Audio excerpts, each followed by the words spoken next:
Hi, I'm Michael Foster, and this is the story of how I learned that sometimes the biggest betrayals lead to the sweetest victories. You see, in business, just like in family, the person you trust the most can be the one plotting your downfall. But they often forget to check what's really beneath their feet before they push you off the cliff. Let me take you back to where it all began. Foster Technologies wasn't always the $100 million company it is today. 15 years ago, it was just a struggling consulting firm my father had built from scratch. Dad was brilliant with technology but terrible with business. By 2010, we were 3 months away from bankruptcy, and my father's health was failing under the stress. I was 25, fresh out of business school, while my older brother James was 30 and already a familiar face in the local nightlife scene. Dad had always favored James, the charming firstborn who could talk his way out of anything. But charm doesn't pay the bills, and James's party lifestyle had already cost the company several major clients. I still remember that rainy Tuesday when I found Dad slumped over his desk, tears in his eyes, looking at our latest financial reports. "It's over, Michael," he whispered, his voice broken. "Everything I built. I'm going to lose it all." Something in me snapped that day. I couldn't watch my father's dream die, even if he'd always seen me as second best. While James was out spending company money at exclusive clubs, I started working 18-hour days. I learned every aspect of the business, met with every client, reviewed every contract. Mom worried about me. "Michael, you need to rest," she'd say, bringing dinner to my office at midnight. "You can't save the company by yourself." But that's exactly what I did. The first year was brutal.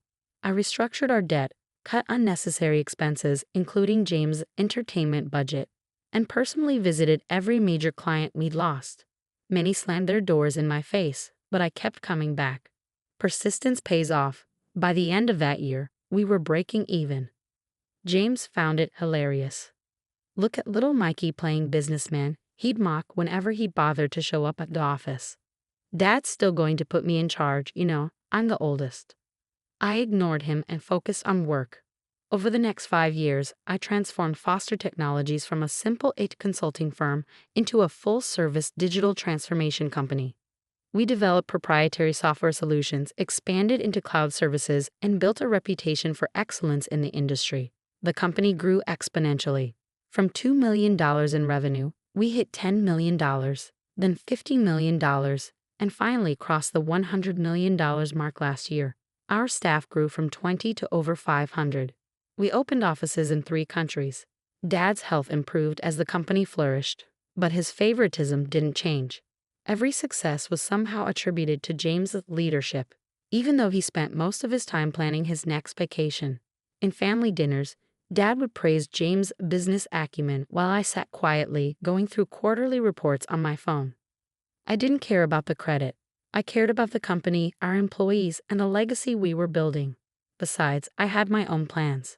What nobody knew, not even my father, was that I'd been carefully documenting everything over the years. Every decision James sabotaged, every client he lost, every dollar he wasted.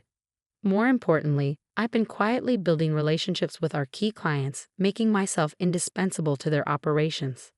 I also had another secret, one that would turn out to be crucial. During the company's darkest days, when we were nearly bankrupt, I used my own savings and taken out personal loans to keep us afloat. In exchange, I'd received shares. Lots of shares. The paperwork was buried in mountains of corporate documentation. But I legally owned 40% of Foster Technologies. Or at least I thought that would be enough to protect me. I couldn't have been more wrong. Last month, everything changed. Dad announced his retirement, and everyone expected him to name me as his successor. After all, I've been effectively running the company for years. Even James had been showing up to work more often, probably sensing the change coming. The shareholders' meeting was set for Friday afternoon. All major stakeholders were present, including our board members and key investors. I prepared a comprehensive presentation about our growth strategy for the next 5 years. Dad stood up to make his announcement. I noticed James smirking in his seat, but I didn't think much of it at the time. "Ladies and gentlemen," Dad began, "as you know, I'm retiring as CEO of Foster Technologies. This company has been my life's work, and choosing my successor was not an easy decision." He paused, looking around the room.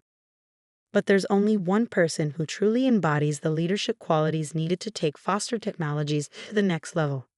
Someone who understands our family values and has the vision to lead us into the future. I sat straighter in my chair, ready to accept the responsibility I'd been preparing for all these years. My son, James Foster, will be taking over as CEO effective immediately. The room went silent. I felt like I'd been punched in the gut. But Dad wasn't finished. Furthermore, James has brought to my attention some concerning irregularities in our recent operations. It seems that certain individuals have been making unauthorized decisions and potentially compromising our company's integrity. James stood up, holding a folder. I'm afraid my brother Michael has been operating outside his authority, making promises to clients we can't keep, and potentially engaging in unethical practices. I couldn't believe what I was hearing. Every accusation was a twisted version of the truth. The very decisions that had saved and grown the company were being presented as reckless and unauthorized. Therefore, Dad continued, as my final act as CEO, I'm terminating Michael's employment with Foster Technologies, effective immediately. The security guards were already approaching my chair. James's voice dripped with fake sympathy. I'm sorry it had to end this way, little brother. But hey, maybe now you can get a life outside the office. The room erupted in whispers as I was escorted out, my key card deactivated, my access revoked. I could see the pity in some faces, the schadenfreude in others. But they had no idea what was coming. Because while James was plotting my downfall, he'd forgotten three crucial things. First, those unauthorized decisions were all properly documented and approved. Second, my 40% ownership stake wasn't as buried as they thought. And third, well, let's just say that when you spend 10 years building a company's technology infrastructure, you learn where all the bodies are buried, sometimes literally. As I walked to my car that evening, I pulled out my phone and sent a single text message to an old friend at the SEC. Then I went home and waited. Monday morning was going to be very, very interesting. Monday morning arrived with a thunderstorm, fitting weather for what was about to unfold. I sat in my home office, watching the clock tick towards 9 a.m. when James would be strutting into his new CEO office for the first time. The weekend had been interesting. Mom had called 17 times, leaving tearful voicemails about family unity. Dad hadn't called at all. James had been too busy celebrating at his favorite clubs. The photos were all over social media, including some questionable ones with the company credit card clearly visible on the table. I smiled, remembering how James always thought technology was beneath him. That's geek stuff, he'd say, refusing to learn even basic cybersecurity protocols. Well, that arrogance was about to cost him dearly. At exactly 9:15 a.m., my phone buzzed. A text from Sarah, my loyal executive assistant who James hadn't bothered to fire. Probably because he thought she just brought coffee. It's starting, her message read. I opened my laptop and connected to Foster Technologies' internal security feed. Yes, I still had access. When you build a system from the ground up, you always leave yourself a back door. The camera in the CEO's office showed James walking in, coffee in hand, ready to begin his reign. He sat in a leather chair, my chair, and pressed the power button on his computer. That's when the show began. Instead of the Windows login screen, a video started playing. It was security footage from 3 years ago, showing James in this very office, making a deal with our biggest competitor to sell them our client data. The audio was crystal clear. Of course I can get you their information, James's voice rang out. My idiot brother does all the work anyway. Just make sure the payment goes to my Cayman account. James frantically tried to turn off the monitor, but nothing worked. The video kept playing on every screen in his office, but that was just the beginning. His phone buzzed. The SEC had received an anonymous tip about insider trading, complete with documented evidence of James' illegal activities over the past decade. His private email started pinging with notifications. Somehow, all his confidential communications had been leaked to the board members. Down in the lobby, federal agents were walking through the front door. I watched through the security feed as James's face turned from confusion to panic. He tried calling Dad, but Dad's phone was busy, probably because he was getting his own set of revelations about his beloved firstborn's activities. At 9:30 a.m., Sarah walked into James' office. Mr. Foster, she said calmly, the board members are requesting an emergency meeting. Also, there are some federal agents here to see you. James started sweating. Tell them I'm busy. Cancel everything and get it up here to fix these damn computers. Sarah smiled politely. I'm afraid that won't be possible. You see, the entire department just resigned. They sent a company-wide email explaining why. Something about loyalty to the person who actually built this company. What? They can't do that. We have contracts. Actually, Sarah placed a folder on his desk. They can. Their contracts were with a subsidiary company that holds all our intellectual property rights. A company that, as of this morning, is no longer affiliated with Foster Technologies. James's hands shook as he opened the folder. Inside was a simple document showing the ownership structure of Foster Innovation Labs, the subsidiary I'd quietly created years ago. The company that actually owned all our patents, software, and client contracts. And I owned 100% of it. But the clients, James stammered, have already been informed of the change in management. Most have already signed new contracts directly with Foster Innovation Labs. It seems they prefer working with the person who actually handled their accounts all these years. The color drained from James's face as he finally understood. Every piece of technology that made Foster Technologies valuable, every client relationship that kept it profitable, every key employee who made it run. They were all loyal to me. He'd stolen an empty shell. The office door opened again. 2 FBI agents walked in, followed by Mr. Patterson, our chief legal counsel. James Foster, one agent said, we need to ask you some questions about certain financial transactions. You can't do this, James shouted, looking wildly around the room.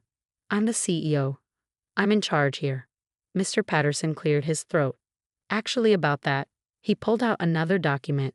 The board just concluded an emergency meeting. Given the circumstances, they voted to remove you as CEO, effective immediately. They can't do that. You own shares in Foster Technologies, Mr. Patterson corrected. A company that, as of 9 o'clock this morning, has no intellectual property, no major clients, and no core development team. I believe the stock price reflects that reality. James lunged for his computer, probably to check the stock ticker. But of course, his screen was still playing videos of his various illegal activities over the years. As James was escorted out of the building by federal agents, his designer suit wrinkled and his face ashen, I sent one final company-wide email from my remote access. To all remaining Foster Technologies employees, you have a choice.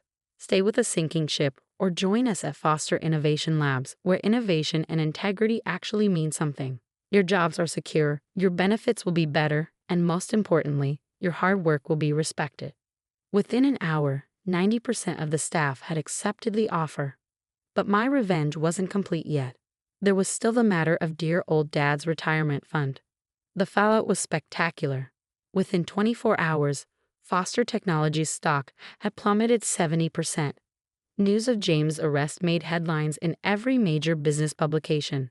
Tech CEO arrested on multiple fraud charges. Foster Technologies in freefall as scandal erupts. But I wasn't done yet. 3 days after James's arrest, I sat in my new office at Foster Innovation Labs headquarters, a modern building I secretly purchased 6 months ago. Sarah walked in with a familiar face. Dad's financial advisor, Mr. Goldman. He's been calling nonstop, Mr. Goldman said, looking uncomfortable. Ever since he realized that his retirement fund is worthless, I finished for him, because he invested everything in Foster Technologies stock. Dad had always bragged about having skin in the game, keeping his entire retirement portfolio in company shares. It was poor financial planning, but he'd never listened to advice about diversification. Now those shares were worth pennies on the dollar. Your father is desperate, Mr. Goldman continued. Mrs. Foster, your mother, she's worried they might lose the house. I leaned back in my chair, thinking about all the times Dad had dismissed my warnings about James's behavior. All the times he'd attributed my success to luck rather than hard work. Set up a meeting, I finally said. Tomorrow, 10 a.m., here. The next morning, my parents arrived at Foster Innovation Labs. Mom looked like she'd been crying. Dad looked like he aged 10 years in a week. They sat across from me in the visitor chairs, the same model as the ones Dad used to make me sit in while he lectured me about real leadership. Son, Dad began, his voice shaking. I know I made mistakes. Mistakes? I interrupted quietly. You let James destroy evidence of his crimes. You helped him embezzle company funds. You were complicit in fraud that hurt our employees, our clients, and our shareholders. I didn't know. He tried to protest. You knew. I cut him off. You just didn't care. Because James was your golden boy and I was just the backup plan. Mom started crying softly. I handed her a tissue. But that's not why you're here, I continued. You're here because you're broke. Because the company shares that were supposed to fund your retirement are worthless. Dad slumped in his chair. Michael, please, we're family. Family? I smiled without humor. Was I family when you let James take credit for my work? Was I family when you fired me in front of the entire company? I pulled out a folder. I learned that dramatic revelations were more effective with proper documentation. Here's what's going to happen. Foster Innovation Labs will buy back your shares in Foster Technologies at their original purchase price. Their eyes widened with hope. But, I continued, there are conditions. First, you both sign a non-disclosure agreement about James' activities. Second, you retire, quietly, to that house in Florida you always talked about. Third, you stay out of my business. Completely. You do that for us, Mom whispered. Not for you, I corrected, for the scared 12-year-old boy who used to believe his father hung the moon. He deserved better than what you gave him. Dad started to speak, but I held up my hand. One more thing. The money comes with a trustee, someone who'll make sure you don't gamble it away on another one of James's schemes. Monthly allowance, investment restrictions, the whole package. You don't trust us, Dad said sadly. You taught me that lesson very well. They signed the papers. As security escorted them out, Dad turned back one last time. I was wrong about you, son. You're a better businessman than I ever was. No, Dad, I replied. I'm just better at remembering who my real enemies are. 5 years have passed since then. Foster Innovation Labs is now a billion-dollar company known for its cutting-edge technology and ethical business practices. James served 2 years in prison and now works as a bartender in Vegas. Dad and Mom live quietly in Florida, sending occasional postcards that I never answer. Last week, I received an invitation to speak at my old business school. The topic? The importance of integrity in family business. I accepted with a smile. After all, I have quite a story to tell. Sometimes the best revenge isn't destroying your enemies. It's building something so successful that they have to live with the knowledge that they bet on the wrong horse. And as for those who wonder how the quiet one, the careful one, the backup plan pulled off such a complete victory, well, let's just say that while the peacocks are busy showing off their feathers, the eagles are watching, waiting, and planning their next move. Because in business, just like in life, it's not about who starts at the top. It's about who's still standing when the dust settles.